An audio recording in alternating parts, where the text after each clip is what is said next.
What if the silence wasn't protection, but a carefully engineered illusion? And what if the loudest accusations about Meghan's past were never shut down because someone, somewhere, didn't actually want them buried? She'd been a Deal or No Deal girl. She was calling herself a model, and she was starring in a show Suits. She used to charge almost $30,000 per trip, which is why she was making good money. It wasn't on Suits, it was on her yachting trips. The Meghan Markle yacht girl claims simply will not go away. And you know I've spoken about this before, but until now, no one in the mainstream media has been brave enough to go there. Well, that has just changed. In the last two videos, the breadcrumbs were already there, scattered like fragments of a story that refused to die. A yacht past whispered, then repeated, then echoed louder each time it was supposed to disappear. Names surfaced: Tom Bauer, Julie Burchell, David, each one stepping forward saying just enough to shake the narrative, but never enough to trigger the explosion everyone expected. And that's where the tension begins to twist. Because if something this serious was truly false, why wasn't it crushed instantly? Why wasn't it erased, silenced, legally dismantled with precision? Instead, what we got was something far more unsettling. Nothing. Silent where outrage should have been. Calm where chaos should have erupted. Not in a million years did Meghan think that she was going to score Prince Harry. She thought she was going to score Andrew until Fergie put a stop to it. Look at the pattern. A tape broker in Los Angeles, an aristocrat in London, a Wall Street insider casually dropping statements into the digital void, an Instagram investigator building threads that refuse to vanish, a columnist publishing questions in plain sight, a biographer interviewing dozens, compiling a puzzle piece by piece. These aren't random voices. These are people with reputations, platforms, visibility. And yet, none of them were dragged into court. None of them were publicly dismantled. Not even a warning shot. 20 years ago, that woman would not be able to marry a working member of the British royal family. Even though she's an actress, even though she's playing a role, that is just beneath the British royal family. Think about that for a second. You're dealing with one of the most legally protected public figures backed by one of the most aggressive defamation firms in the world. The kind of firm that doesn't hesitate, doesn't delay, doesn't miss. And yet, not a single cease and desist, not one lawsuit, not even a symbolic legal gesture to make an example. That's not normal, that's not accidental, that's a decision. A deliberate, calculated decision to let certain voices speak while others are kept in check. It's not a question about whether she was a yacht girl, but just simply stating as a fact and then asking, was it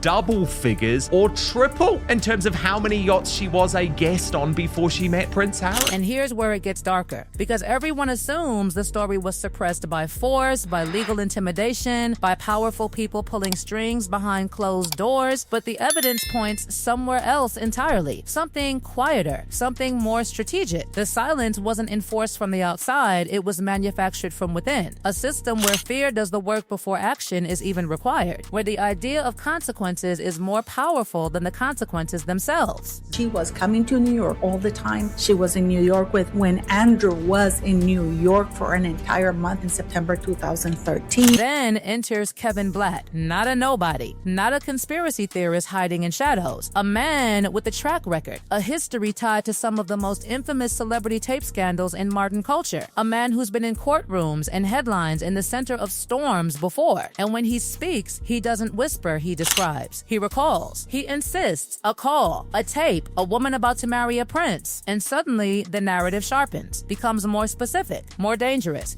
I ended up getting sued for $20 million by Paris Hilton's family, by Paris Hilton, by Rick Solomon. And the weird thing about that is, if you don't have 20 million, you don't really worry about it so much, because what are they gonna get? You can't get blood from a stone. He claims he saw something, emails, evidence, enough to convince himself, enough to go on record not once but multiple times across different platforms years apart. And yet nothing happens to him. No legal shutdown, no courtroom battle, his words remain. His interviews stay online. His claims linger in the air, unanswered, untouched, unchallenged. And that's the part that should stop you cold. Because as if it was false, it could have been destroyed. If it was defamatory, it could have been erased. But instead, it was allowed to exist. And here's where the contradictions start stacking up like evidence no one wants to officially acknowledge. Major outlets refuse to publish it. Hosts express skepticism. The proof isn't strong enough to meet traditional standards. And yet, the story refuses to die. It keeps resurfacing, morphing, evolving, carried by voices that should have been silenced if the system worked the way people think it does. Because the truth isn't just in what was said, it's in what wasn't done. No lawsuits, no retractions, no public denials that match the intensity of the claims. Just a strange, calculated quiet. A quiet that feels less like ignorance and more like strategy. And as you follow this pattern, as you watch how certain voices keep speaking while others stay frozen in fear, one question starts to creep in, slow and unsettling. Not whether the story is true, but why it was never truly fought. And this is where the story stops being about individual claims and starts becoming about a system that behaves in a way no one can easily explain. Because the deeper you go, the less it looks like chaos and the more it looks like design. Think about the second name that refuses to disappear. Lady Colin Campbell. Not anonymous, not hidden. A woman with decades of proximity to royal circles, a history of controversial claims that were once dismissed and later validated, and a voice that doesn't soften itself for public approval. When she speaks about Meghan, she doesn't hint, she asserts. She puts statements on record, on camera, in books, across interviews that reach millions. And still, no legal confrontation, no attempt to publicly dismantle her credibility in court, even though it would be the most direct way to end it all. And that's where the contradiction deepens. Because when it comes to newspapers, the reaction is immediate, sharp, aggressive. A private letter gets published, lawsuit. A BBC report raises a question, legal threat. But when someone stands in front of a camera and makes far more explosive claims, silence. Absolute silence. Not even a flicker of response that matches the scale of the accusation. That's not inconsistency, that's a pattern, a boundary line, as if certain arenas are controlled and others are intentionally left untouched. Then comes John Lefevre, a verified identity, a public figure, someone who doesn't hide behind anonymity. He doesn't whisper his opinion, he writes it out clearly, permanently on a platform with millions of eyes watching. He repeats the same narrative, ties it to names, connections, insinuations that go far beyond casual gossip. And again, nothing, no takedown, no forced deletion. The post remains, floating in the digital space like a question nobody officially wants to answer.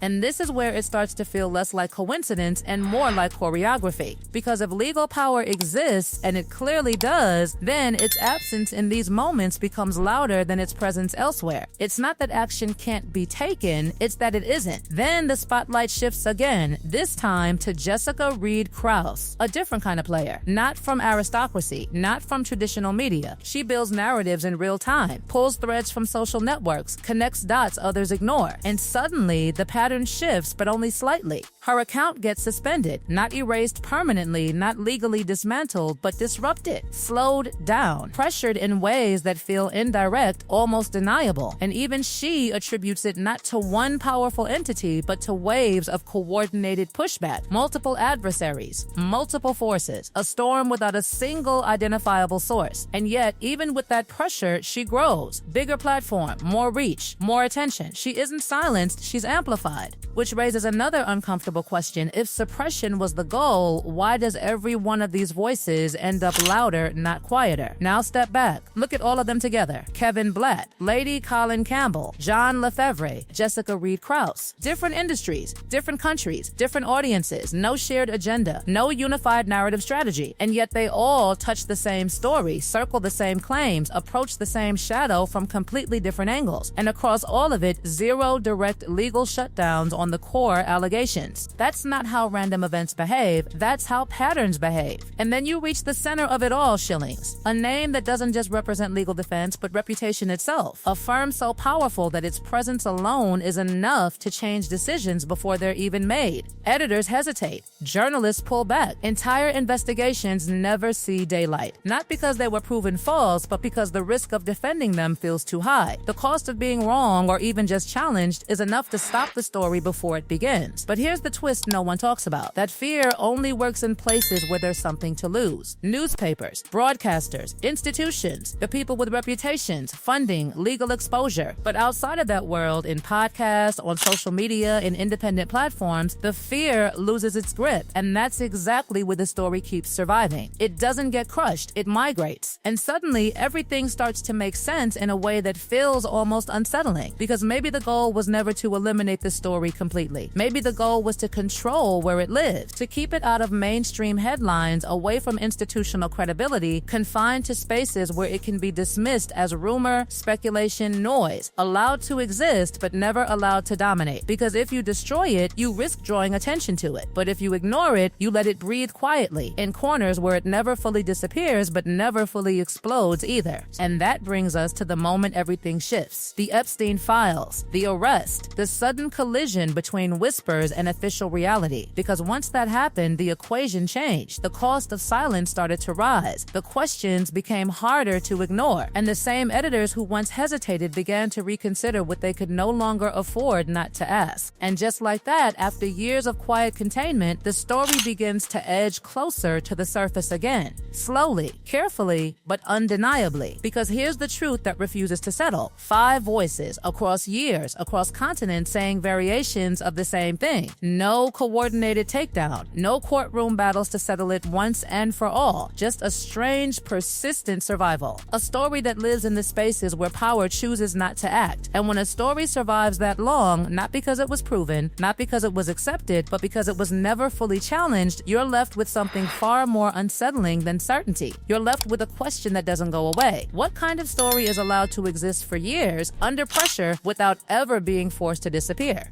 Because whatever the answer is, it's still unfolding.